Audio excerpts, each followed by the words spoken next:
Sandra Yanone, am I getting that name right, is the current Poet Laureate of Old Saybrook, Connecticut, and host of Cultivating Voices Live Poetry on Facebook via Zoom. Take it away, Sandra.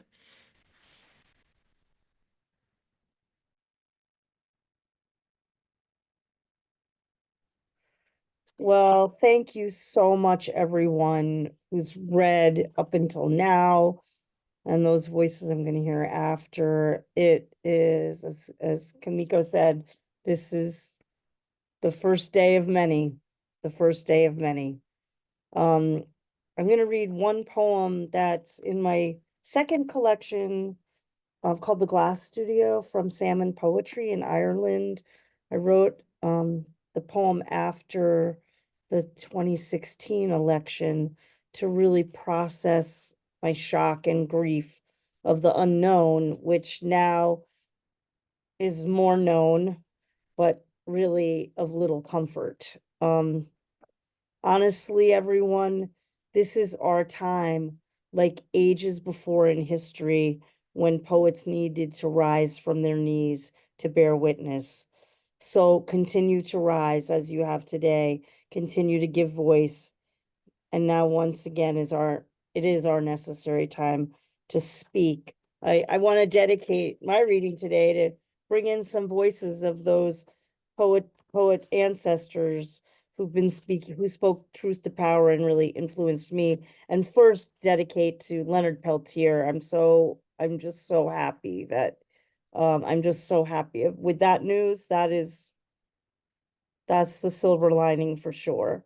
Martin Luther King Jr., of course, the Reverend Martin Luther King Jr., and these poet ancestors, Nikki Giovanni, Audre Lorde, Adrienne Rich, Muriel Rukeyser, Janice Miratikani, Minnie Bruce Pratt, and Leslie Feinberg. There's so many more I could name, but let me get to my poem. This does, ironically, I wrote it in 2016, but it has to do with the fires. There was a very famous fire in Oakland in a nightclub, where many people perished. So kind of comes right back to the time that we're in. This is called After the Election, Oakland Burns Down. That night I woke and wept for liberation and for a different ghost ship than usual, one not sunk this time by ice and greed, but extinguished by smoke and neglect. I switched on my bedside lamp to keep at bay the lack of light, which is different than discouraging the power of the dark. The dark provokes dreams. The dark fertilizes ground. The dark is my hand combing through my hair's unstarry night. A vote is not a siren, not a fire engine screaming to find a blaze in progress. A vote is a hand extended after smolder, after too much hate, after candidates said too little, too much, too late, conflagrates. I didn't vote to slap anyone in the face. I didn't vote to silence a people. To silence anyone cuts off the power to the lights, which, I repeat, is not the same as the necessity to enrich the dark. Never shut this window to even a senseless night. Stay open to the hands that reach out, look out for you, like the forest ranger who lives alone for months in the watchtower under a single glass bulb dangling, searching for the infant fires before the juniper trees burn their old growth down. Well, keep resisting, everyone. And of course, feel free to join me on Sundays, first 3 Sundays of every month, on Cultivating Voices Live Poetry. And thank you so much. Thank you, Larissa, Jonathan, and everyone for being here today. Thank you, Sandra. Anne E. Wallace from Jersey City, New Jersey, is host of the Wild Story podcast and author of Days of Grace and Silence, a chronicle of COVID's long haul from Kelsey Books 2024. Take it away, Anne. Thank you so much. I'm really happy to be here on this, what I consider to be a day of mourning. So it's nice to be among poets. I wrote this poem that I'm going to read. I wrote it last night at like 1 a.m. So it's brand new and it's about today. So it's called In State, on the occasion of Donald J. Trump's second inauguration. America is lying in state today, laid bare in this consecrated place where she fought against her ravaging 4 years ago, where she cried and shook through her death throes as we turned away, away, and again away. Here the fury of a jilted man caught the wind as it always does and poisoned our nation's imagination until we could no longer see what we know we all saw. America is lying in state today in this sacred place of the people where past commanders rested, laid out under the guard of a flag, bowing in gratitude under the watch of a nation in grief. Today, the remains of America are laid before us, here in the rotunda, at the feet of a flaccid man beholden to the spectacle of pomp without circumstance, of a lowered flag ordered to stand without consent and without respect at full mast.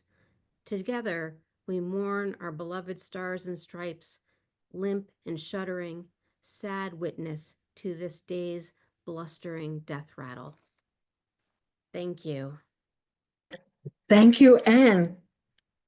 Eve Packer is a Bronx-born poet, performer, actress with grants from NYFA, NISCA, Jerome Foundation, with 4 poetry books and several CDs with jazz. Take it away, Eve.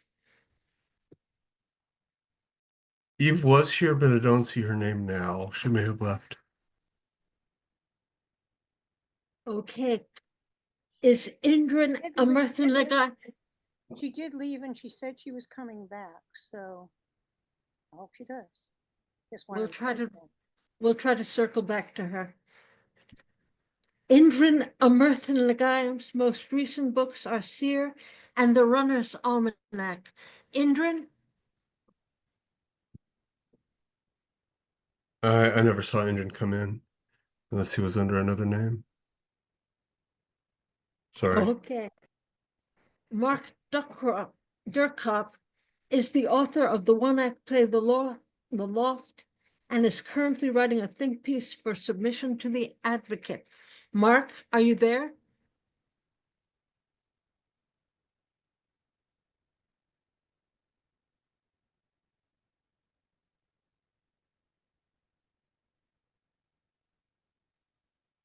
He was. Mark's not here? I guess not. All right, let's see if Katie Himes is here. Ah, I see Katie. Okay, let me read her bio. Kate Himes is Ulster County Poet Laureate and has led Wakill Valley workshops for over 20 years. Her poetry has been published in national and regional anthologies, most recently in Mightier Poems for Social Justice. Take it away, Kate. Okay, thank you. I really appreciate the invitation to join all of you today. I wish I could have heard more of your work and been here earlier, but I had other commitments. But what I have heard, I have really appreciated. And as someone said, yeah, this is the time we as poets need to make our voices heard. This is a poem that goes back to January 6, 2021. And it's written after W.B. Yeats' The Second Coming. And the title of the poem comes from The Second Coming. The title of the poem is What Rough Beast. The poem also has an epigraph because it makes reference to this monument. Stone Mountain Monument is the largest high-relief sculpture in the world. The Confederate memorial carving depicts 3 Confederate figures of the Civil War, President Jefferson Davis and General Robert E. Lee and Thomas J. Stonewall Jackson. The entire carved surface measures 3 acres, larger than a football field and Mount Rushmore. So keep that in mind. In about this time as well, there were a number of Confederate monuments that were being taken down or toppled. So that's the genesis for the poem I'm about to read. What rough beast? 3 horsemen ride stone steeds down from the mountaintop, awakened by the brass clang of lesser monuments tumbling down, empty pedestals left behind. The battle cry rises again. Raise the bonny blue flags, boys. Mount the barricades. Let the horns blow. The chauffeurs sound a Jericho march. Carry our flag into their citadel. Rampage through their hallowed halls. Our cause is not lost. Remember us, boys. Yell our names. We will answer from Stone Mountain, Georgia, and all the dark and secret confines where they have tried to lock us up, as if out of sight is out of mind. We are with you, the true believers, followers of the burning cross, the faithful who require no evidence. Don't be fooled by apologists who protest, this is not us. Stand up, proud boys, this is us. You are the soul of America. We redeemed this nation from darkness once. We will be born again, refined, purified, and made white. In the name of all we hold dear, the second coming is here. Thank you, Kate. The town crier, Raymond Nat Turner, is a New York City poet privileged to have read at the Harriet Tubman Centennial Symposium. He is artistic director of the stalwart jazz poetry ensemble Upsurge New York City and has appeared at numerous festivals and venues, including the Monterey Jazz Festival and Panifest in Ghana, West Africa. Take it away, Raymond. Okay. Okay, thank you. Can you hear me? We can. Okay. I have a couple of pieces from a longer work of mine that is called Boss Tweet Suite. And this is the latest short piece. And I'm going to go from there to Whoppers of Boss Tweet. This is called Gimme. Gimme Greenland and Canada, the Gulf, and the other 2/3 of Mexico, the Panama Canal, the Pacific, and the Atlantic. NATO moved Toronto too close to Buffalo, Windsor too close to Detroit, and we have a right to defend ourselves. Gimme Greenland. Gotta have it, gotta grab it, like genitalia of that unsuspecting woman, not my type. Gimme Greenland so we can export remote control red nose, big shoe bellicose shows to its shores. Draw provinces into pandemic bidding wars over PPE, duct tape mouths of science and prescribe bleach like disinfectants while a million of its citizens and loved ones perish. A thief, a thug, clown in a rug, a tweet, deceit, a lie, a cheat, embellishing broader, a lying disorder, a myth, a fable, a bit unstable, flim flam, clap trap, bunkum, bull crap, an empty wagon, a puffed up dragon, a whopper, a fib, you peep from your crib, a sham, a fake, a major mistake, pathological lying, false flag flying, a grope, a trope, bad jokes, breaststrokes, a grope of a crotch, another man notch, worth a debauch over water and scotch, a trumped up story, cock and bull glory, a foot in the mouth for strategy south, pie in the sky, a barefaced lie, a pig in disguise, fooling some eyes, playing fast and loose with Jim Jones juice, a masquerade, a Nazi parade, fake great nation, a plantation, a bug in the hall, a fly on the wall, great big whale, ongoing tale, a parade in July, another big lie, a wink of an eye, enough outcry.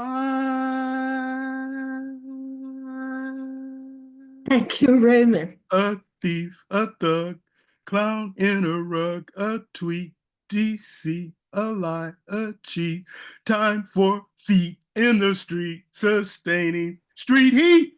Oh, Okay, thank you, Raymond. later, Is Gabe. Eve here? Eve Packer? I Indran, don't, is Eve here, did you say? I don't see her, sorry. How about Indran Amartha Nagayan? Indian hasn't come, no. Okay. We will start the open mic then.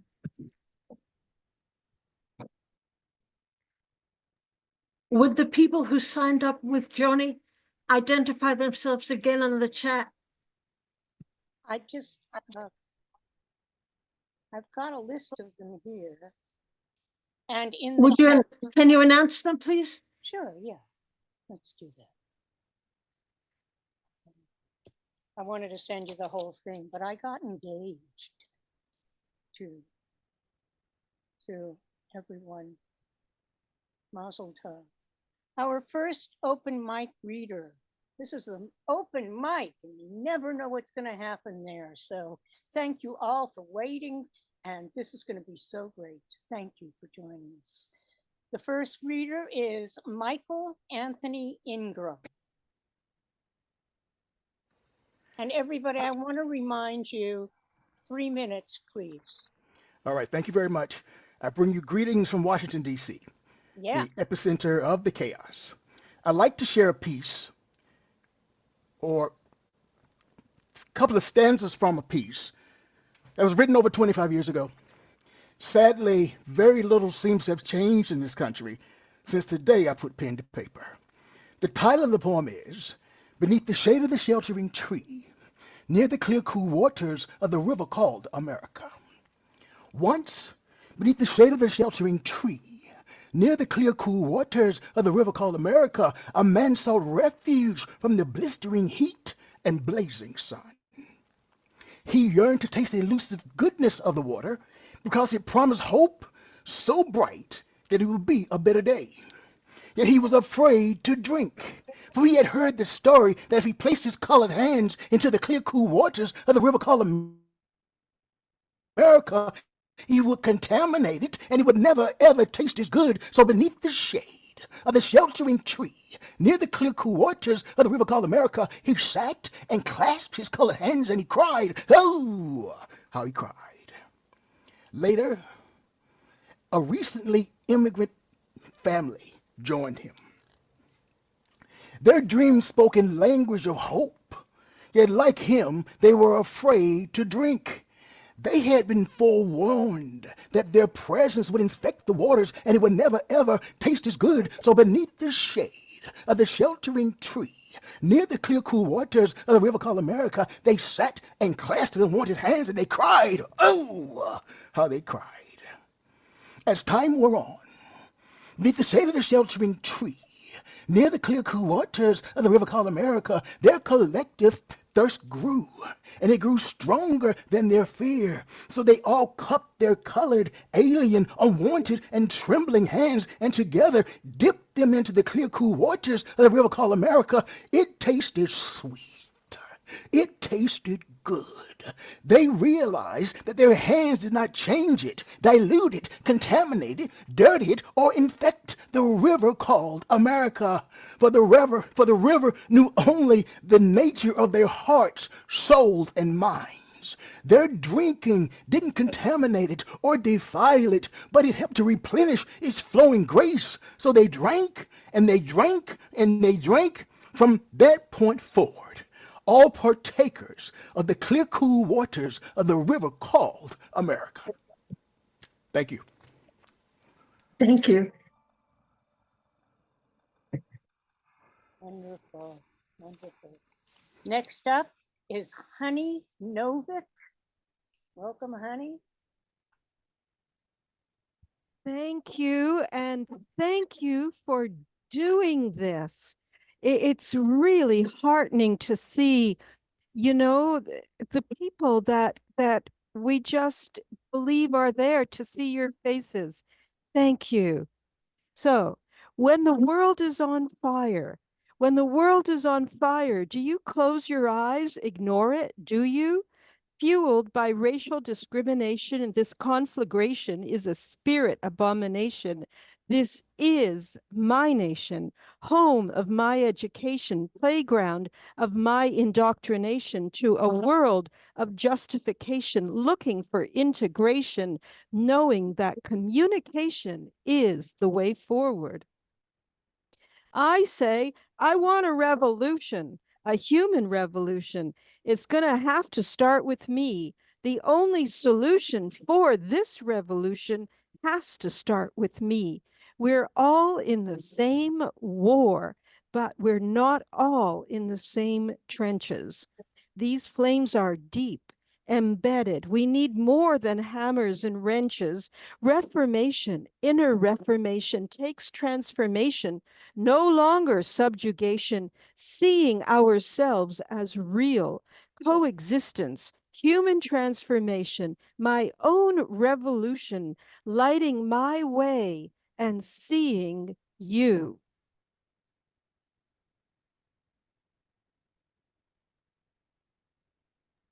Thank you so much. That was great. Thank you. Oh, excuse me. I kind of had a blip there, but the next person is, and I hope I say this correctly, Magist R. Galt. Magist R. Galt. Are you here? Yes, I am. It's Oh, Majestic. good. I'm sorry, I would have changed my name, but I wouldn't. The Zoom wouldn't let me. But anyway, my readings are from my book, Airhead and Other Poems. I'm not sure you can see it here. It's not letting me show it, but anyway, the what I want to read here is called "The Things They Did." It's a piece called "The Things They Did." Got 3 minutes. I'll try to make this fast. um, we read about them today. They went to work and came home to their families. They went out to dinner, went to the movies, took walks. They wrote poetry, went camping, and had dreams about the lake and the way the moon's reflection looked in it. Sometimes they had their photos taken. Their pictures line the walls of galleries today. They didn't know that then, though. They were taking their family walks, tossing their children up in the air. They blew candles out on birthday cakes. They dreamed of their vacation on the beach of some foreign port. Many just stayed home and played in their yards. Some had pictures in the park, picnics in the park, where they enjoyed the sun on their face on such a nice day. Then the police came one night and took them all away. And this next one, I think I might have some left of my 3 minutes. It's called Dairy Queen Night. The streets were peaceful, though summers I was growing up. Tree branches arched over on both sides of the street, giving us of the shelter of the shade as we played our games. Sometimes it was street hockey. On other evenings, it was baseball. Saturday afternoons, we would reenact the gunfight we had just seen on TV with the kids on Sherwood Ave. The next block over, Friday nights, Dad would take us to the Dairy Queen. It was on street hockey night that Dad called us to the car. Benny had just scored a goal for us. The game was too close. Still, I wasn't going to miss the chance for ice cream. But we weren't going to finish the game. We weren't going to have ice cream. This is when we saw the tanks at the end of the block. We had heard what the tanks had done to other towns. Now they had come to ours. I could just hear the bombs exploding downtown. The next day, nothing was left, not even the Dairy Queen. Thank you very much. Thank you. Thank you so much. Hope I didn't go over. I don't think so. Thank you. I'm counting on other people to take care of that. I would like to now introduce Jessica Sloat. Hold on, I'm here. So here we go. I was going to read a poem I wrote before, but I ended up writing a rant. Here we go. It's called Let's Say. Let's say increased tariffs on imports will make us all richer.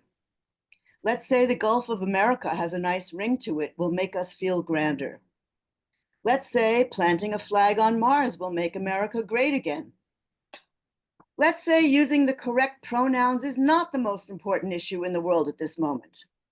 Let's say the threat of force can deter some really bad shit. Let's say give it a rest to political correctness. Let's say we can live with two genders, just shade in the nuances, be subversive. Let's say we need structural change around the planet.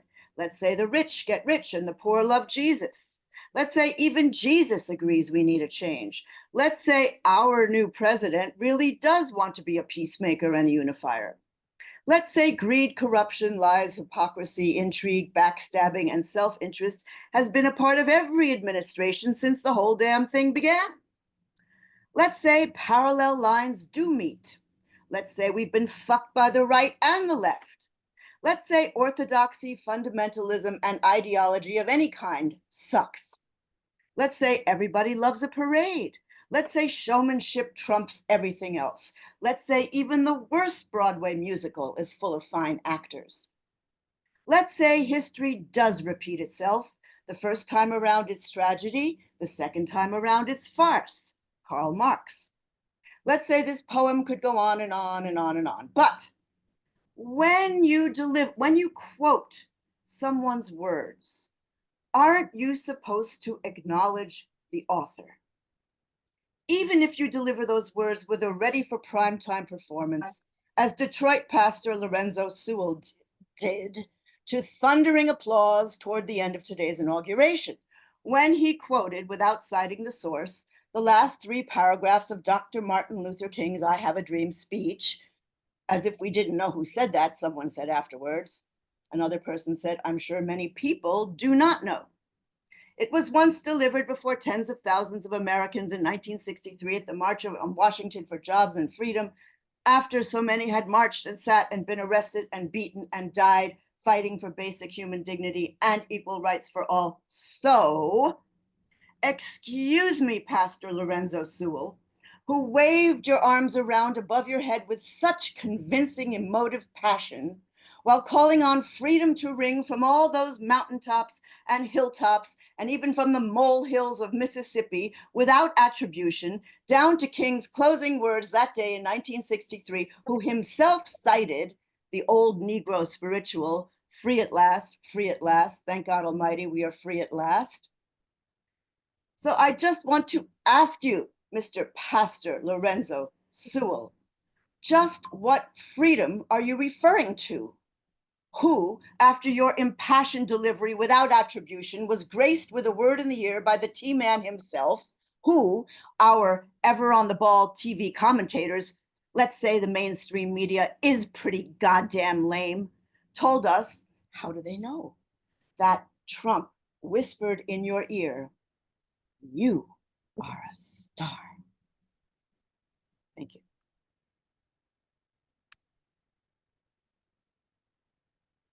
Yes, Jesse. Yes, yes, yes. Thank you. I love you. Thank you for doing all this. It's great. Next up, we have Claire Pichet. Is Claire Pichet here? Claire Pichet. Okay, we're going to circle back to her at the end. Next, we have John Wessick. Hi.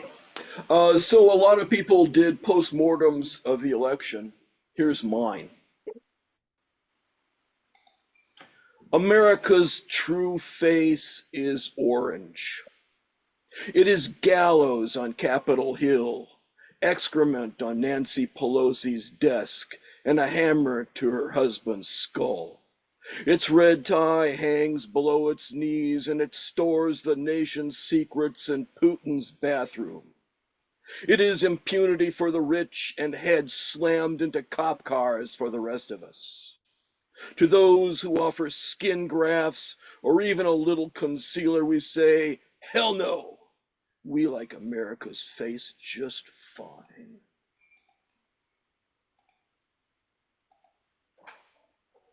Fantastic. Thank you. See what I mean about an open mic? Yeah. Hiram Laram, come on down. Thank you. Thanks, Jenny. I'm Hiram LaRue from Maryland, and I've just posted a call for work in the chat. If you have not responded, many of you have, but if you haven't, please feel free to and encouraged to write a poem about hunger and submit it and allow us to use it to fight hunger. I don't know about anyone else, but I have to imagine beyond and even above the headlines. This piece is titled "To the Limit." It first appeared in Right Now Lit, and it grabbed the prime real estate on the back cover of my just published collection, This Much Buried. To the limit. Someone asked what I would fight for. Well, I fight for the moon in a heart, with its halo of wisdom, its cloud cover of guess, and its wish to, even its mirror. Yes, I'd march for its vote. And I'd defend the moon with lungs, with anything I could muster, with anything I could muster. No limits. To keep it up old for harvests or phases, even for no one. Then, if allowed to, I'd rejoice in its quiet, apart from, that always wins me. For as long as what matters Let's the moon's mix of far away, but right there, all gathered around. Thanks, Joni. Thank you, Hiram. That was glorious, glorious, glorious. I dream with you. Next we have, all right, don't shoot me for this, Amit Dahia Gadshah. Wait a minute, Dahia Gadshah. That's all right. Can you hear me clearly? Yes, was that okay? Even my mother had trouble with it, so it's all right. She Thank thought it was completely pretentious. you. It It's means really, those Dahias who defeated the emperor. And I wow. guess at today's reading, that has some relevance. My poem is called Whose Republic? And with the Republicans on the throne in Washington, I think some of this poem will have a bearing on this day and the times to come. Whose republic? My parents were both freedom fighters, and my poem is dedicated to them. One by one, turn by turn, the cat and the bat and the crow and the rat have taken my city. One by one, turn by turn, the cat and the bat and the crow and the rat have taken my city. Insomnia rules the night and fear of the siren and the flasher rule the day. And that broad promised highway into the future is taken up by the motorcades of the politician, the shaker and mover, the power broker, the wheeler dealer, the spin doctor, the troubleshooter, leaving only a tiny lane for we the people to navigate our way precariously ahead. In 70 years, we the people have been broken and tamed. The have-nots have been bought with false promises.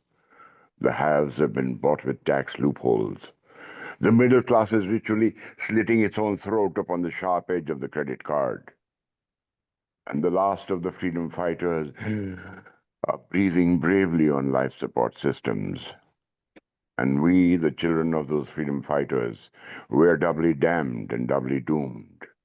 For we have not learned to look the other way or turn the other cheek. So shoot me thrice when my time comes. Once in the gut to balance the pain of so much hunger and unequal living. Once in the heart, for it was a fickle thing, and always too easily broken. And once in the head, for always thinking the impossible, and dying to make it happen. Thank you very much. Thank you. Bravo, bravo. Thank you so much. Pleasure. Thank you so much to all the open mic readers. I hope I have not overlooked anyone. If I have, please forgive me. Hope you get my name. And what else can I say? I'm going to turn this back now to our glorious hostess, Larissa, and also to tell you that this has been recorded, and I think this is the best thing we could have done all day, because, man, I don't even want to recognize that this happened, but since it is a reality, I'm glad that we all spent it together and addressed it in a spirit of camaraderie and jaundiced or whatever hopefulness. We gotta hope. We gotta keep on looking for hope. We are the hope, and the children are the hope, and the moon and the stars, and Larissa smile. You guys are fantastic. Thank you for this reading. And I would like to end on a poem. It's called Scarcity. Listen, if you wait but don't want, if you want but don't take, if you take but don't use, if you use but don't care, if you care but not much, the petty demon comes. The petty demon says, not all of you are wanted, not everyone is needed. A few may be accepted. There's scarcity, you see. There are no loaves and fishes, not for the likes of you. A few baguettes for baby, some caviar for me. There's just enough to shit and sleep, but not enough for thee. The petty demon shrieks, time is money, sell short, eat to win, assume the position. In the world, in the angry material world, there are men who are not men, men whose imaginations never rise above the box and plane, whose imaginations squat upon the positions of power. If the petty demon bothers you, here's what you say. Tell him, I don't know about your lawyer's fees, your MDs, your CEOs, your deep freeze. I do know that the blind man is perfect, that there's more to life than irony and squealing like a stuck pig, that the truth is hard, but you can stand on it, that time isn't money or a threat, but a gift. As you assume your position in the world, do not love men who are not men, whose imaginations never rise. Walk tall, walk with God, assume nothing, take a position. Thank you all. May we remain in community. May we be the resistance.